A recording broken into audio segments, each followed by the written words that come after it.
C'est ce qui fit que notre reine lui demanda par quelle raison elle bornait son humeur bienfaisante à cette faible partie de la terre, puisqu'il ne lui était pas permis d'ignorer qu'une jeune fée devait beaucoup voyager pour faire connaître à l'univers quelle est notre puissance et notre volonté. Comme cette loi n'était pas nouvelle, ma sœur n'eut pas de sujet d'en murmurer, ni de prétexte pour refuser d'obéir. Elle promit de s'y conformer. Mais l'impatience de vous revoir, la peur qu'on ne s'aperçût de son absence, l'impossibilité de faire des actions secrètes sur le trône ne lui permirent pas de s'éloigner assez longtemps et assez souvent pour faire son devoir, et à l'assemblée suivante, à peine put-elle prouver qu'elle eût été un quart d'heure hors de l'île heureuse. Notre reine, irritée contre elle, la menaça de détruire cette île pour l'empêcher de violer plus longtemps nos lois. Cette menace la troubla si fort que la moins clairvoyante des fées connut jusqu'à quel point votre épouse portait la sensibilité pour cette île fatale, et la méchante fée qui a donné au prince que voici la monstrueuse figure qu'il a eue s'aperçut à son trouble qu'en ouvrant le grand livre elle y trouverait un sujet important et capable d'exercer son inclination malfaisante. C'est là, s'écria-t-elle, que la vérité se découvrira et que nous allons apprendre au vrai quelle est sa conduite. À ces mots, elle fit voir à toute l'assemblée tout ce qui s'est passé depuis 2 ans et le lut à voix haute et distincte. Toutes les fées firent un bruit étrange en apprenant cette mésalliance et accablèrent ma triste sœur des plus cruels reproches. Elle fut dégradée de notre ordre et condamnée à demeurer prisonnière chez nous. Si la punition de cette faute n'eût consisté que dans la première des peines, elle se fût consolée.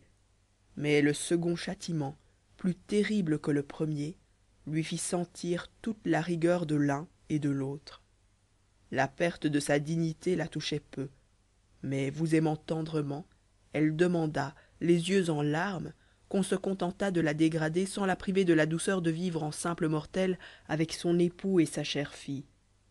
Ses pleurs et ses supplications touchaient les jeunes vétéranes, et je vis aux murmures qu'on fit que si dans l'instant on eût recueilli les voix, elle en eût assurément été quitte pour une remontrance.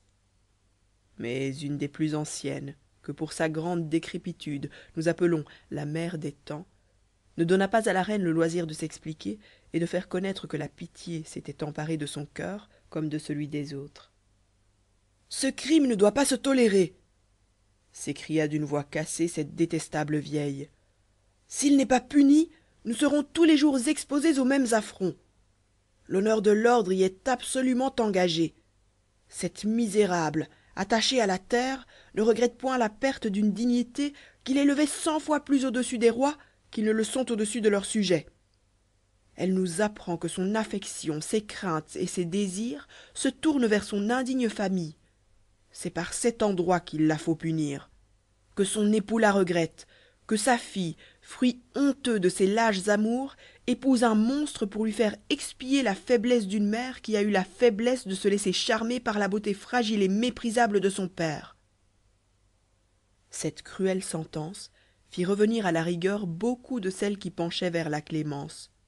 Le petit nombre de celles qui avaient été touchées de pitié n'étant pas assez considérable pour s'opposer à la délibération générale, elle fut exécutée à la rigueur, et notre reine elle-même, dont la physionomie paraissait tournée à la compassion, reprit son air sévère et confirma à la pluralité des voix l'avis de cette mauvaise vieille.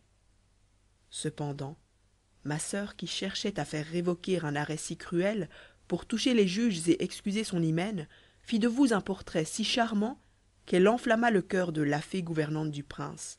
C'était celle qui avait ouvert le livre. Mais cet amour naissant n'a servi qu'à redoubler la haine que cette injuste fée avait déjà pour votre triste épouse. Ne pouvant résister à l'empressement qu'elle avait de vous voir, elle colora sa passion du prétexte de connaître si vous méritiez qu'une fée vous fît le sacrifice que ma sœur vous avait fait. Comme elle était chargée du prince et qu'elle avait fait approuver cette tutelle à l'assemblée, elle n'aurait osé l'abandonner si l'amour ingénieux ne lui eût inspiré de mettre auprès de lui un génie protecteur et 2 fées subalternes et invisibles pour en répondre en son absence. Après cette précaution, elle ne songea qu'à suivre ses désirs qui la portèrent dans l'île heureuse. Fin de la 12e partie, lue par Ezoie en Belgique en avril 2010.